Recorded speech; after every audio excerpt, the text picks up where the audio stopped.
Hello बच्चों, कैसे हैं आप सब। I hope you all are fine.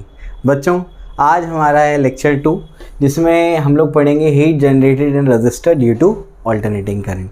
करिए थोड़ा सा पार्ट रह गया था, आज मैं इसको करा देता हूँ। और इसी लेक्चर में हम लोग करेंगे हमारा CAE 1। CAE मैं आप लोगों को पहले भी करा चुका हूँ, कॉन्सेप्ट एप्लीकेशन एक्सरसाइज 1, जिसमें हम लोग जो कॉन्सेप्ट पढ़े हैं उसी के ऊपर हम लोग क्या करेंगे, न्यूमेरिकल्स को सॉल्व करेंगे। मैं इतने वैरायटी के न्यूमेरिकल्स कराऊंगा आप लोगों को कि आपके नीट और CET की तैयारी तो क्लासरूम लेक्चर से ही हो जाएगी। बाद में आपको बस क्या करना है, और क्वेश्चंस को सॉल्व करके अपनी स्पीड बढ़ानी है। वरना कॉन्सेप्ट अंडरस्टैंडिंग और कॉन्सेप्ट एप्लीकेशन तो मैं आपकी क्लासरूम में ही करवा दूंगा।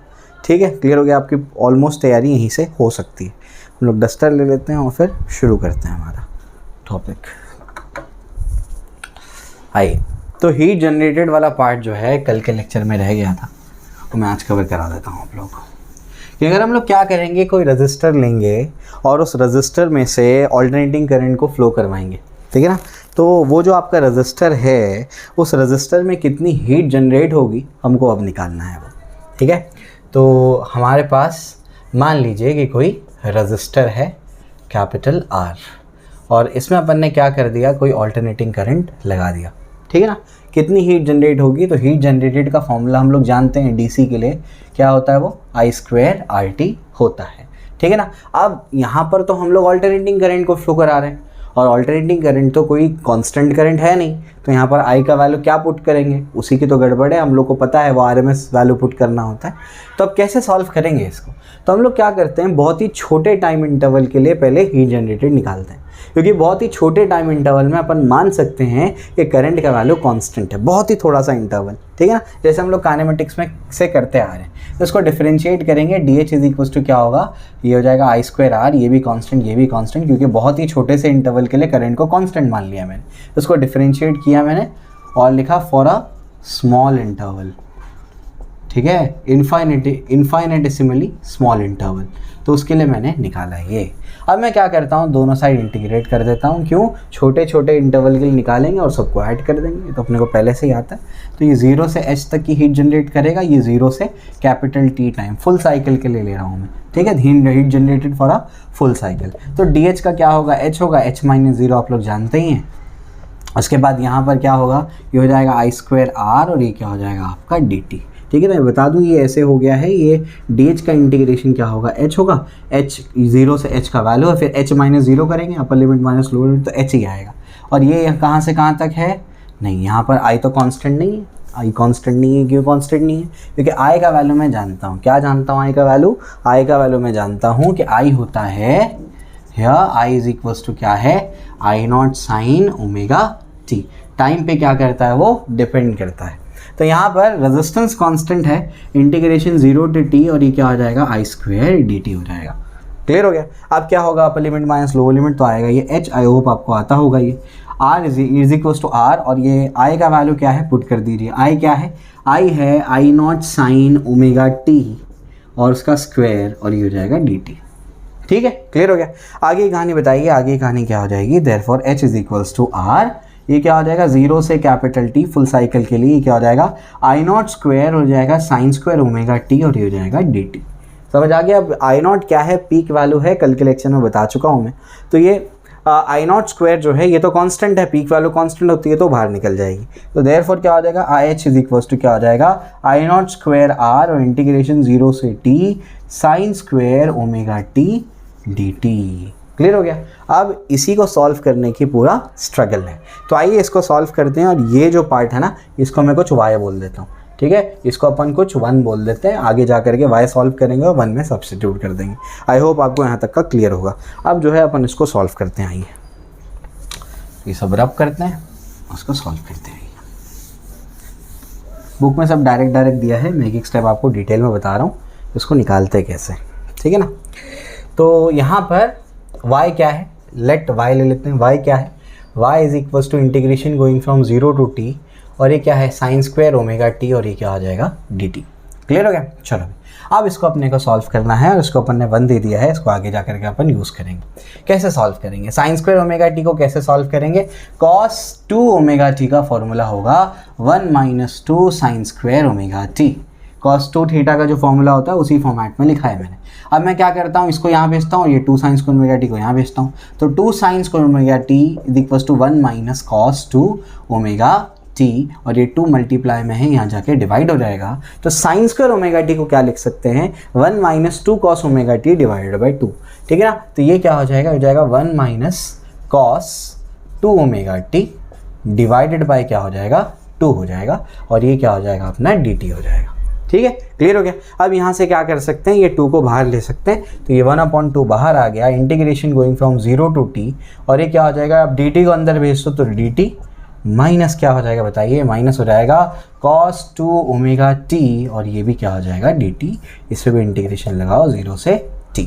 समझ में आ गया, इंटीग्रेशन को भी सेपरेट कर दिया, dt को भी सेपरेट कर दिया, दोनों को dt दे दिया, और इंटीग्रेशन भी इंडिविजुअली दे दिया मैंने। ठीक है, क्लियर हो गया। इसको सॉल्व करना है, इसको कैसे सॉल्व करेंगे आइए इसको समझते हैं। हाफ अपना बाहर है, इंटीग्रेशन ऑफ dt तो क्या होगा बच्चों, t होगा, वो कैपिटल T आएगा, आप लोग जानते हैं 0 से t तक का जाएगा, अपर लिमिट माइनस लोअर लिमिट।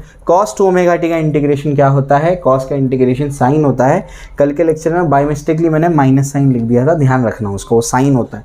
वैसे फ़र्क नहीं पड़ेगा आंसर पे, आंसर आ जाएगा क्योंकि वो पूरा पार्ट 0 हो जाएगा, लेकिन ध्यान रखना साइन का integration minus cos, SIM card से याद कराया था मैंने, साइन का इंटीग्रेशन माइनस कॉस, तो कॉस का इंटीग्रेशन साइन होता है। गलती नहीं कर देना वहाँ पर, ठीक है, जल्दबाजी में मिस्टेक नहीं कर देना, ठीक है। चलो भाई, तो ये क्या हो जाएगा, ये हो जाएगा आपका sine 2 omega T divided by omega T क्या है, देखो इसका कोएफिशिएंट है, उसी से डिवाइड कर दो, ठीक है ना। ये हो जाएगा, और कहाँ से कहाँ तक जाना है, इसमें भी जाना है 0 से कैपिटल टी तक। यहाँ पर भी क्या है, ये 0 से कैपिटल टी तक, ठीक है ना। चलो भाई, ये ध्यान रखना है, अपने को यूज़ करना है आगे जाके। अब अपने को क्या करना है, ये हो जाएगा आपका, हो जाएगा हाफ। उसके बाद क्या है, ये पूरा टर्म क्या होगा वो मैं आपको थोड़ा सा समझा देता हूँ। इसको कर्ली ब्रैकेट लगा दो क्योंकि स्क्वायर ब्रैकेट ऑलरेडी लग गया है, ठीक है ना। चलो भाई, तो अब क्या हो जाएगा, अब ये हो जाएगा t माइनस 0 तो t होगा, माइनस यहाँ पर जैसे t को पुट करूँगा तो बताओ क्या होगा, ये हो जाएगा साइन 2 ओमेगा, और ये क्या हो जाएगा कैपिटल T डिवाइडेड बाय क्या हो जाएगा 2 omega, minus sine 2 omega into 0 divided by 2 omega. क्या किया है मैंने, upper limit minus lower limit, t की जगह पर जो भी लिमिट्स है उसको पुट कर दिया मैंने। अब क्या होगा, अब समझिए यहाँ पर क्या हो जाएगा, y इज इक्वल्स टू क्या मिलेगा, हाफ। उसके बाद क्या मिल रहा है आपको, कैपिटल T माइनस, देखिए ये t को क्या लिख सकता हूँ, ये t को लिख सकता हूँ, यहीं करके बताता हूँ, इसको लिख सकता हूँ 2 पाई बाय ओमेगा। क्या लिख सकता हूँ मैं उसको, 2 पाई बाय ओमेगा, तो ये ऐसे यहाँ पर जाएगा 2 pi by omega, omega cancel, क्या बचेगा 2 2 4 4 पाई, साइन n पाई हमेशा 0 होता है, 3 पाई 4 पाई 5 पाई 0, तो ये टर्म पूरा 0 हो जाएगा, और साइन 2 ओमेगा इंटू 0 इस साइन 0 फिर से 0, तो ये भी क्या हो जाएगा 0, यानी बचेगा क्या, बचेगा आपके पास, ये बचेगा आपके पास t/2। y का वैल्यू क्या मिल रहा है, y का वैल्यू आपको मिल रहा है t/2। समझ आ गया, क्लियर हो गया। अब ये जो अपने को y मिला है इसको 2 बोल देते हैं, ये 2 को 1 में सब्स्टिट्यूट कर देंगे, एक एक स्टेप अब डिटेल में आपको समझा दिया मैंने। अब जो है अपन क्या करेंगे, 1 के पास जाएंगे। 1 क्या था हमारे पास बताइए, 1 हमारे पास क्या है, 1 हमारे पास है h is equals to I naught square R integration going from 0 to t, और ये क्या था sine square omega T dt, यही था। उसको अपन ने y बोला था, y को सॉल्व करके क्या आ रहा है बताइए, आई नॉट स्क्वेयर आर इंटू क्या मिल रहा है t/2, इसका आंसर t/2 आता है।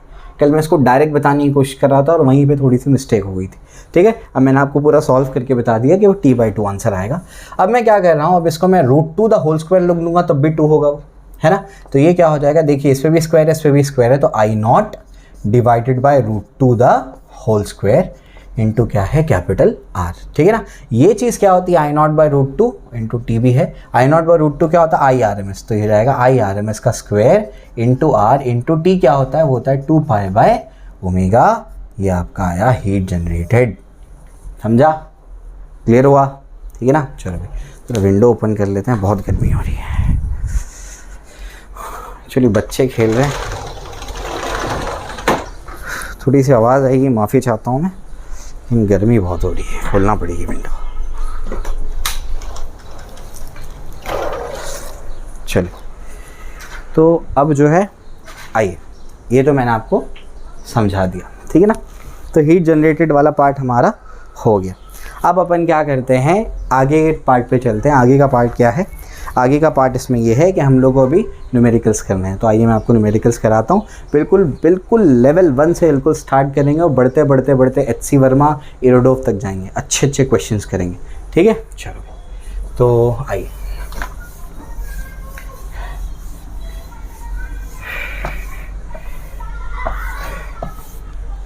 अब जो है हम लोग हमारा न्यूमेरिकल्स शुरू करते हैं। तो न्यूमेरिकल्स में सबसे पहले जो है हम लोग को सबसे पहले करना जो न्यूमेरिकल है, आइए मैं आपको समझाता हूँ। कल भी आपको बताया था मैंने, जो हम लोगों को 220 वोल्ट आता है वो RMS वाले होता है, ध्यान रखिएगा, ठीक है ना। चलिए भाई, तो क्वेश्चन अभी हमारा क्या स्टार्ट हो रहा है, कॉन्सेप्ट एप्लीकेशन एक्सरसाइज 1, उसमें क्वेश्चन नंबर 1। क्वेश्चन नंबर 1 क्या कहता है, electric means in a house are marked. लिख देता हूँ मैं, इलेक्ट्रिक मीन्स, नोट्स आपको वैसे मिल जाएगी, ऐप पे आप जाइए आपको नोट्स मिल जाएगी, आमे से डिस्ट्रीब्यूट करके ऐप है। और मार्क्ड 220 वोल्ट, 50 हर्ट्ज, ठीक है। Write down the equation for instantaneous voltage. सवाल क्या है, सवाल ये है, क्या लिखने बोला है, right the equation of instantaneous voltage. तो इंस्टेंटेनियस वोल्टेज का अपने को क्या करना है, इक्वेशन लिखना है, ठीक है। चलिए भाई आइए, तो कैसे करेंगे इसको, आइए इसको समझते हैं। तो ये जो आपको आपके घरों के जो इलेक्ट्रिक बोर्ड पे लिखा हुआ मिलता है 220,50, इसमें 220 क्या चीज़ होती है बच्चों, इसमें 220 जो होता है वो होता है ERMS, तो वो तो है आपका 220 वोल्ट, ठीक है। इसके बाद आपकी जो फ्रीक्वेंसी है वो कितनी है, 50 हर्ट्ज दे दी गई है, हर्ट्ज यानी फ्रीक्वेंसी है। अब मुझे बताइए इक्वेशन ऑफ इंस्टेंटेनियस वोल्टेज क्या होता है, आपको बता चुका हूँ मैं, क्योंकि यहाँ पर फेस की बात नहीं किया है। तो जनरल इक्वेशन क्या है, E=E0 sin omega t plus phi. तो फाई इसमें फेस की बात कुछ भी नहीं किया है, तो फाई को 0 लेंगे अपन, तो बचेगा क्या, E=E0 sin omega t plus phi. Phi क्या है, 0, क्योंकि बात ही नहीं किया है उसकी। तो ये बताइए, अब ERMS आपको दे दिया गया है, लेकिन आपको इक्वेशन में क्या है, इक्वेशन में आपको E0 रिक्वायर्ड है। अब आप ERMS से कैसे E0 निकालेंगे, ERMS का फॉर्मूला बताइए क्या होता है, ERMS E0 डिवाइडेड बाय √2 होता है। और ये E0 क्या होता है बताइए, E0 होता है, E0 तो आपका पीक वैल्यू होता है, और 1/√2 क्या होता है, 0.707, यानी 0.707, याद कर लो उसको, काम की चीज़ है। तो ERMS आपको दे दिया गया है, कितना दिया बताइए, या E0 आपको अगर निकालना तो क्या करना पड़ेगा, ERMS इंटू √2 करना पड़ेगा, है ना। तो ERMS कितना है, वो तो 220 है, √2 मतलब 1.4 समथिंग, और ये इसको मल्टीप्लाई करने पे आता है 311 वोल्ट, बहुत ही कॉमन वैल्यू है, सभी को याद होती है। तो ये क्या है, 311, याद था मुझे, इस वजह से लिख दिया मैंने, इंटू साइन ओमेगा। ओमेगा को क्या लिख सकते हैं, ओमेगा को लिख सकते हैं 2πf इंटू क्या हो जाएगा t। f कितना है बताइए, f तो यहाँ पर आपका क्या है 50, समझ आ गया। तो कितना हो जाएगा 311 साइन 100πt, समझे। तो आप अपने घर का क्या लिख चुके हैं, आपके घर में जो भी सप्लाई आता है उसका आपने इंस्टेंटेनियस वोल्टेज का इक्वेशन लिख दिया, 311 साइन 100πt, समझा, क्लियर हो गया। पाई का वैल्यू पुट करेंगे 3.14 इंटू 100 करेंगे तो 314t, तो 311 साइन 314t एम्पियर, ये आपका क्या है, आपके घर के इंस्टेंटेनियस वोल्टेज का वैल्यू है, ठीक है ना, क्लियर हो गया, इक्वेशन है एक्चुअली, ठीक है। चलो भाई, तो ये आपको समझा दिया मैंने। अब जो है अपन आगे चलते हैं, आगे क्या है, नेक्स्ट क्वेश्चन, क्वेश्चन नंबर 2 कराता हूँ मैं आप लोगों को। बिल्कुल आपका बेस बनाते हुए चलूँगा मैं, कोई भी एब्रप्ट लेवल के न्यूमेरिकल्स नहीं लूँगा, लेवल 1 लेवल 2 एकदम धीरे धीरे करके बढ़ाना है, ताकि ऐसे कोर्स बन जाए कि आगे जा कर के कोई भी कितने साल के बाद भी बच्चा देखे तो उसका कोर्स में उसको दिक्कत ना हो, वो ऐसा नहीं लगे उसको कि एकदम जम कर दिया सर ने, ये नहीं करता हूँ, बिल्कुल लेवल वाइज आपको लेकर जाऊँगा मैं, ठीक है। चलो भाई, अब जो है हमारा क्वेश्चन नंबर 2, क्वेश्चन नंबर 2 क्या कहता है, क्वेश्चन नंबर 2 कहता है an electric bulb operates 12 volt DC, इसको लिख देता हूँ मैं, an electric bulb operates 12 volt DC, इस पे ऑपरेट करता है वो।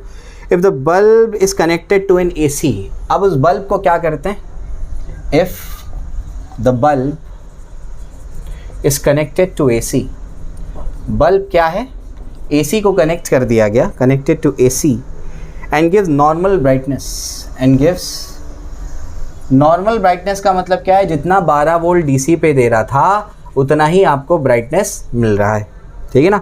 चलो भाई ये भी अपने को समझ में आता है। इसके बाद जो है peak value of the source निकालना है, यानी आपको निकालना क्या है, आपको E0 निकालना है कि सोर्स का पीक वैल्यू क्या है। तो कैसे करेंगे इसको, इस क्वेश्चन को समझना पड़ेगा, इस वजह से पूरा लिखा है मैंने, वरना सिर्फ डेटा लिख देता और आप लोग सॉल्व कर लेते हो उसको। तो यहाँ पर दिया क्या है, एक आपके पास बल्ब है, इलेक्ट्रिक बल्ब, जो 12 वोल्ट डीसी पे ऑपरेट करता है, ठीक है ना।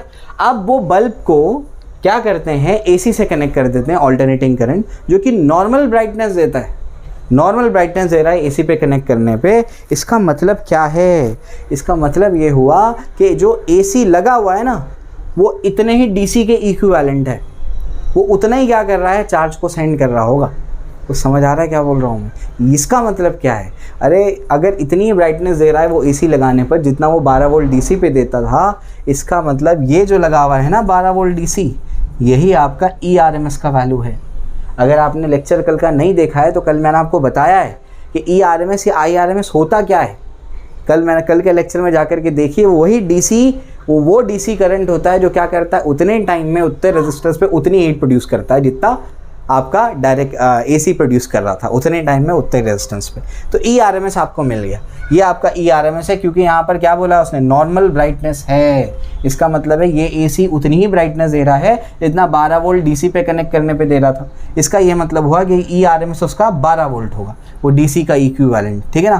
तो ये क्या होता है, ये होता है E0/√2 यानी 12 × √2, 12 × √2 यानी 1.41।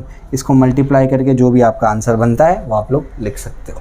समझ में आ गया, क्लियर हो गया। इसका आंसर मैं आपको बता देता हूँ, इसका आंसर दिया हुआ है लगभग 17 वोल्ट। तो आप लोग मल्टीप्लाई करके लिख देंगे, 17 वोल्ट के आसपास आंसर आएगा, ठीक है, क्लियर हो गया। सॉल्व कैसे करना है, सिंपल कैलकुलेशन से वो बता देता हूँ। 1.4 का मतलब क्या है, 1.4 का मतलब है 14/10 है ना, 14/10 यही मतलब होता है। अब तो कैंसिलेशन क्या ही दिक्कत है ना इसमें, तो 2 5 = 10, 2 6 = 12। समझ में आ गया। अब ये मल्टीप्लाई करे सीधा काट दो ऐसे, समझा, क्लियर हो गया। तो बहुत आसान हुआ, ठीक है। चलो भाई, तो ये आप लोग बहुत इजीली क्या कर सकते हैं, इसको कैलकुलेट कर सकते हैं, या सीधा सीधा भी मल्टीप्लाई कर देते हैं तब भी आपका आंसर बन जाता, ठीक है। चलो भाई 2 क्वेश्चंस करा दिए, अब थर्ड क्वेश्चन पे चलते हैं। आइए थर्ड क्वेश्चन कराता हूँ मैं आप लोग को। थर्ड क्वेश्चन क्या है हमारा, थर्ड क्वेश्चन है, इसमें पूरा क्वेश्चन लिखने की ज़रूरत नहीं है, इसमें मैं आप लोगों को सीधा डेटा देता हूँ। Peak value of an alternating voltage applied to a 15 ohm resistance is 10 volt. तो ये एक 50 ओम का रजिस्टर यहाँ पर लगा हुआ है और इसका जो पीक वैल्यू है वो कितना है, E0 10 वोल्ट है। और भी इंफॉर्मेशन दी गई है, वोल्टेज की जो फ्रीक्वेंसी है वो दी गई है 100 हर्ट्ज़, ठीक है। आपको निकालना क्या है, आपको RMS करंट निकालना है, RMS करंट, और इक्वेशन ऑफ इंस्टेंटेनियस करंट भी लिखना है। तो I का वैल्यू भी आपको लिखना है। कैसे लिखेंगे आप इसको, आइए मैं आपको समझाता हूँ। तो देखिए ध्यान से, यहाँ पर आपके पास क्या क्या है। सबसे पहले IRMS आपको निकालना है, तो IRMS का फॉर्मूला बताइए क्या होगा। IRMS का फॉर्मूला होगा I0/√2, ये इसका फॉर्मूला होगा। यानी आपको अगर IRMS निकालना है तो आपको पहले I0 निकालना पड़ेगा। सवाल ये है कि I0 निकलेगा कैसे, तो बहुत आसान है बच्चों, ध्यान रखना। I0, अच्छा, वोल्टेज इज इक्वल टू क्या होता है, V is equal to IR होता है, बिल्कुल वैसे E is equal to IR होता है। तो E0 क्या होगा, I0 × R होगा, ऐसे आप लोग लिख सकते हैं। समझ आ गया, ध्यान रखना, ऐसे निकाल सकते हैं उसको। तो अगर I0 निकालना है तो E0/R करना पड़ेगा। समझ में आता है, ठीक है ना। चलिए भाई, E0 कितना है, E0 तो मेरे पास 10 है, R कितना है 50 है, ये कितना आएगा 1/5 एम्पियर। तो I0 कितना हो जाएगा 1/5 एम्पियर हो जाएगा। और इसको और क्या लिख सकता हूँ मैं, 1/√2 को 0.707 मल्टीप्लाइड बाय I0 क्या मिला 1/5, वो पुट कर दिया मैंने। अब चाहे तो आप कैंसिलेशन करके लिख दो, चाहे तो आप क्या करो, मल्टीप्लाई करके लिख दो। समझ में आ रहा है, कैंसिलेशन कर लो, 0 ज़ा 5 1 ज़ा, उसके बाद क्या होगा बताओ, 5 4 ज़ा 5 1 ज़ा, तो 0.141 एम्पियर के आसपास आपका क्या आएगा, IRMS आएगा। क्लियर हो गया, समझ में आ गया। अब दूसरी चीज़ क्या निकालनी, इंस्टेंटेनियस करंट का इक्वेशन लिखना है। क्या होता है वो instantaneous, I = I0 sin ωt, ठीक है ना। I0 आपको मिल चुका है 1/5 मतलब 0.2 साइन 2πf कितना है बताइए, f तो आपका 100 है इंटू t, हो गया, यही आंसर है उसका। क्या लिखोगे आप लोग, लिखोगे 0.2 साइन 200 पाई टी एम्पियर। ये आपका आंसर आ गया। समझ आ गया। सीईटी और नीट की तैयारी तो क्लासरूम में आपकी हो जाएगी। इतने क्वेश्चंस कराऊंगा आप लोगों में लेवल वाइज ग्रेड करके, ठीक है। क्लियर हो गया। तो इतनी आसानी से इसको हल कर सकते हैं। चलिए आगे बढ़ते हैं। आइए, तो ये हो गया। अब इसके बाद जो है नेक्स्ट क्वेश्चन पे चलते हैं। फोर्थ क्वेश्चन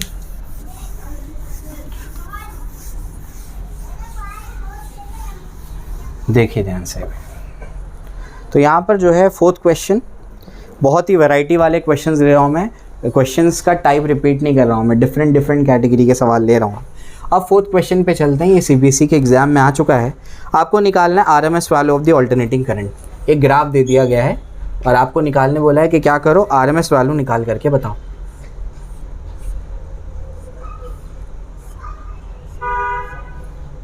ये आपका +2 एम्पियर और ये आपका -2 एम्पियर, ठीक है।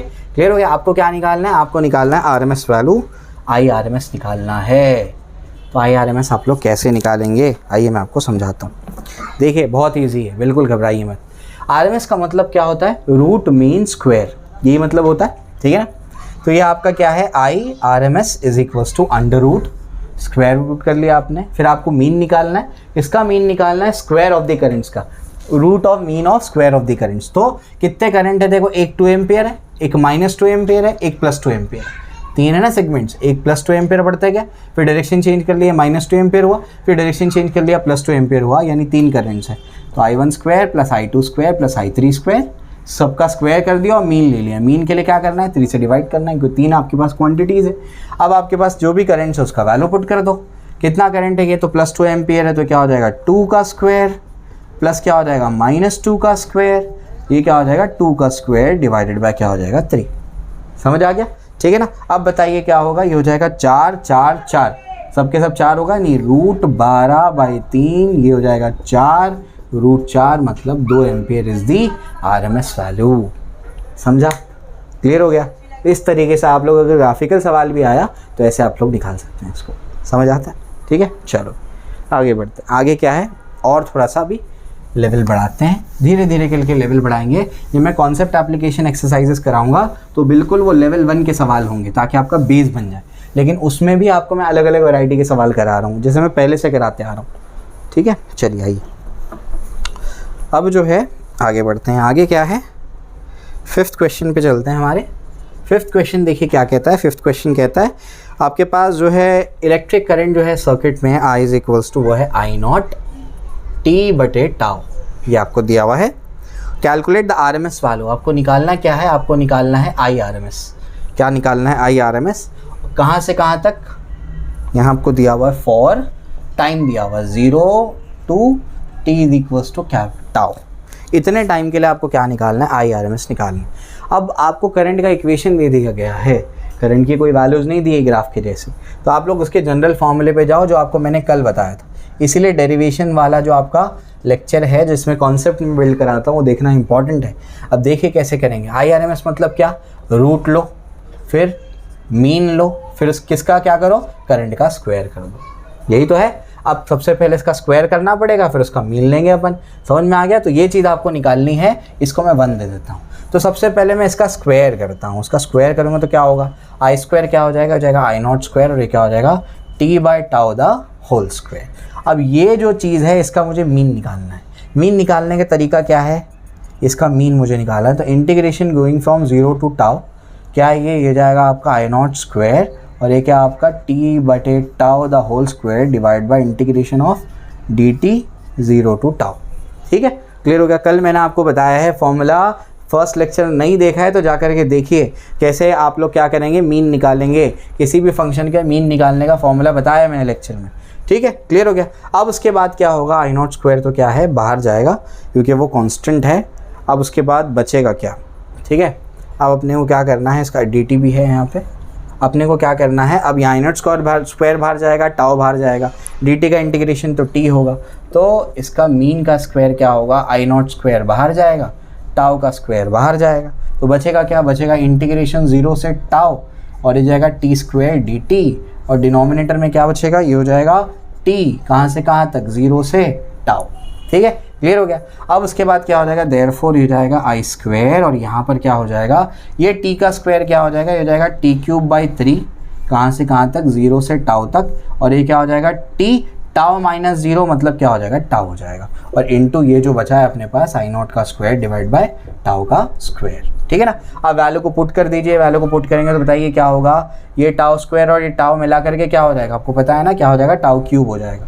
तो आई नॉट स्क्वायर, ये वैल्यू को पुट करो अपर लिमिट माइनस लोअर लिमिट, तो बताइए क्या होगा, ये हो जाएगा टाउ का क्यूब माइनस 0, तो कोई दिक्कत ही नहीं है उसमें, और डिवाइड बाय मेरे पास क्या हो जाएगा, यहाँ पर मेरे पास आ जाएगा टाउ का, यहाँ पर हो जाएगा क्यूब, ठीक है, और साथ साथ में क्या बचेगा, 3 भी तो बचेगा, ठीक है, क्लियर हो गया। तो इस तरीके से टाउ क्यूब और टाउ क्यूब क्या हो गया, कैंसिल हो गया, ये टाउ और ये टाउ स्क्वायर और टाउ मिला करके टाउ क्यूब हुआ, ये टाउ यहाँ पुट किया तो क्या हो जाएगा, ये हो जाएगा टाउ क्यूब, और ये जो 3 है वो नीचे आ गया, तो बच क्या आया आपके पास, ये आया आई नॉट स्क्वायर डिवाइड बाय 3, ये क्या आया, mean of square of current आया, ठीक है ना। अब आपको IRMS निकालना है बच्चों, तो क्या करना पड़ेगा, इसका स्क्वायर रूट लेना पड़ेगा। तो अगर इसका स्क्वायर रूट ले लेंगे, यहाँ कर देता हूँ मैं, IRMS इज इक्वल्स टू क्या होगा, अंडर रूट ऑफ इसका स्क्वायर रूट, तो इसका स्क्वायर रूट करेंगे तो क्या होगा, आई नॉट स्क्वायर बाय 3, यानी हो जाएगा आई नॉट डिवाइड बाय √3, ये इसका आंसर है, समझा, क्लियर हो गया। तो इस तरीके से इसको सॉल्व करेंगे। चलिए आइए, जो बच्चे बोर्ड्स की तैयारी कर रहे हैं उनको ये सब देखने की ज़रूरत नहीं है, सिर्फ एंट्रेंस की तैयारी करने वाले बच्चे देखें इसको। आइए नेक्स्ट क्वेश्चन पे चलते हैं। नेक्स्ट क्वेश्चन क्या है,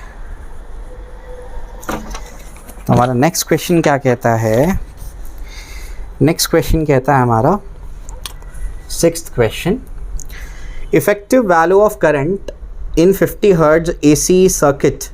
तो ये 50 हर्ट्ज है और करंट का इफेक्टिव वैल्यू है, इफेक्टिव वैल्यू मतलब RMS वैल्यू, आई इफेक्टिव आई वर्चुअल या आई RMS तीनों सेम चीज़ें हैं, आई इफेक्टिव आई वर्चुअल या आई RMS तीनों सेम चीज़ें हैं, ध्यान रखेंगे आप लोग। ये कितना दिया है, ये दिया है 5 एम्पियर, ठीक है ना। आपको निकालना है सबसे पहले peak value of the current यानी आई नॉट निकालना है। सेकेंडली आपको निकालना है इसमें mean value of current over a half cycle यानी आई एवरेज निकालना है। हाफ साइकिल के फॉर्मूला आपको कल डिराइव कराया है मैंने, फुल साइकिल के लिए तो वो 0 होगा। और करंट का वैल्यू निकालना है, आई का वैल्यू निकालना है एट t इक्वल्स टू 1/300, जब वो 0 से स्टार्ट हुआ था उसके बाद 1/300 सेकेंड पे करंट का वैल्यू क्या हो जाएगा, यानी इंस्टेंटेनियस करंट निकालना है इस इंस्टेंट पे, यही मतलब है, ठीक है ना। चलो कैसे निकालेंगे, बहुत सिंपल है बच्चों, ये बताने की ज़रूरत तो होनी नहीं चाहिए मुझे। कैसे निकालोगे बताओ, जल्दी बोलो।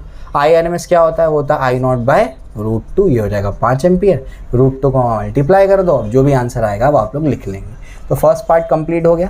सेकेंड पार्ट में क्या है, आई एवरेज का फॉर्मूला क्या है 2/π आई नॉट। 2/π का मतलब क्या होता है 0.637 इंटू आई नॉट, जो भी यहाँ से आई नॉट मिलेगा उसको मल्टीप्लाई करके आप लोग लिख देंगे, ठीक है, आई एवरेज आ जाएगा।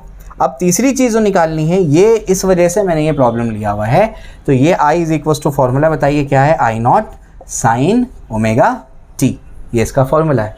अब बताइए आई नॉट क्या है, तो जो भी आई नॉट है वो यहाँ से आप लोग सब्स्टिट्यूट करेंगे, 5 इंटू √2 जो भी होगा आपका, जो भी आंसर आएगा आप लोग लिखना। साइन ओमेगा कितना होता है 2π, एफ कितना है बताइए, ये है 50 मल्टीप्लाइड बाय कितने टाइम पे निकालने बोला है, वो टाइम का वैल्यू पुट कर दो, समझे। 5 1 ज़ा 5, 6 ज़ा 2, 1 ज़ा 2, 3 ज़ा, समझा। तो 5 इंटू 1.4 ले लीजिए, उसके बाद साइन ऑफ क्या बचेगा π/3, समझ में आ गया। साइन 60 कितना होता है √3/2, 1.4 और हो जाएगा √3/2। अब जो भी आएगा मल्टीप्लाई करेंगे आप लोग और अपना इंस्टेंटेनियस करंट का वैल्यू लिख देंगे, समझ आ गया, क्लियर हो गया। तो इस तरीके से आपके 6 प्रॉब्लम्स मैंने करा दिए हैं। अब जो है आइए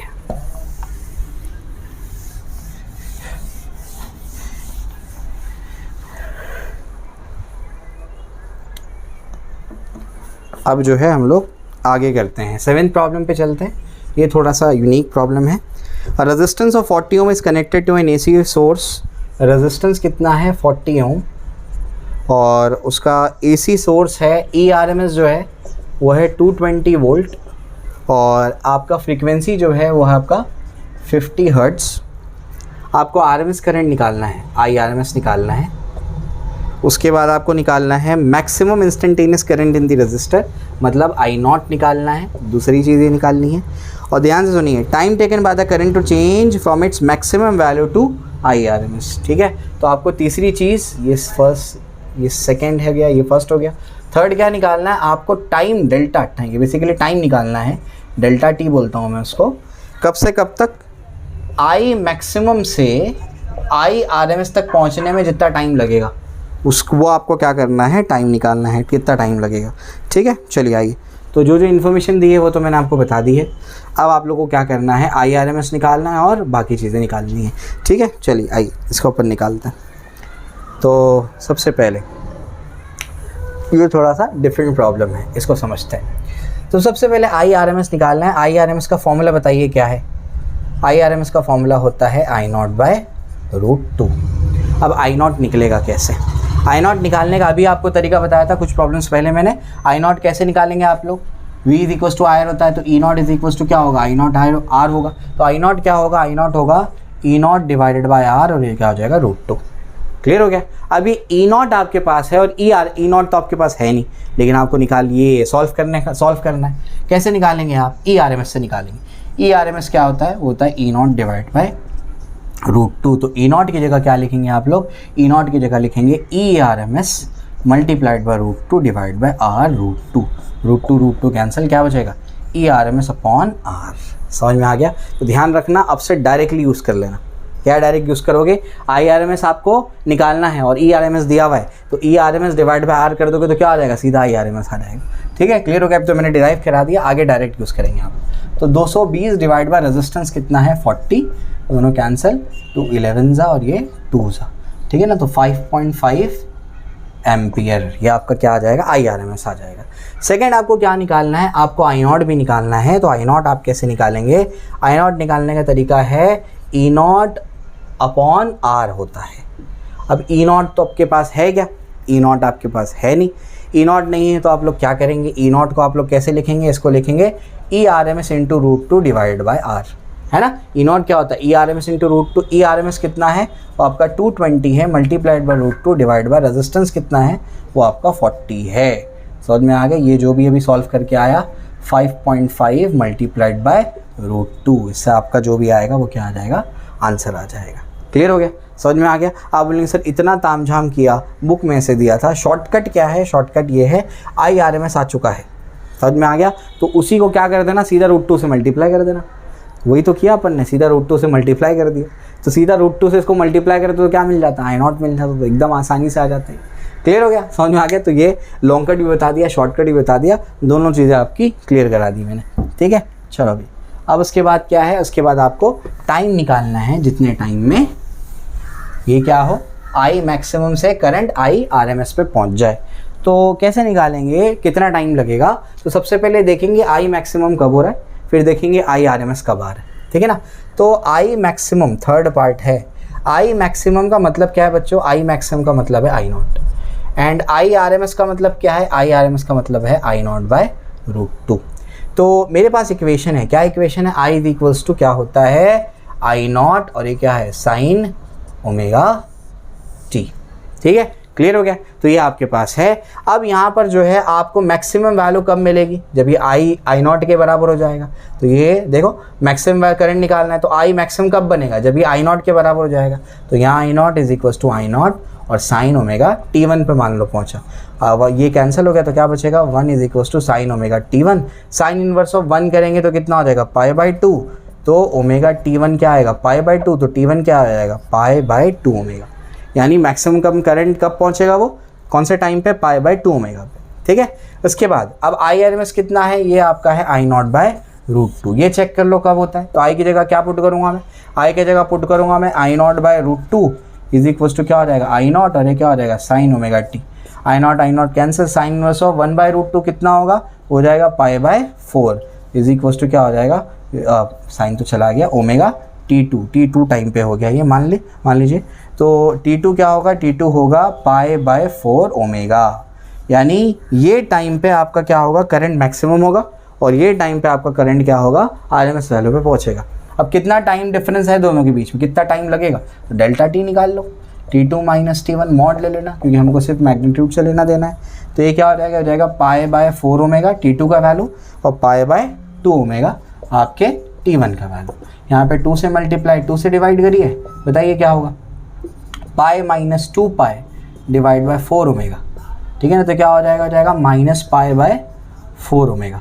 तो आंसर आएगा पाई बाय 4 ओमेगा, क्योंकि सिर्फ मैग्नीट्यूड से लेना देना है, इतना टाइम लगेगा।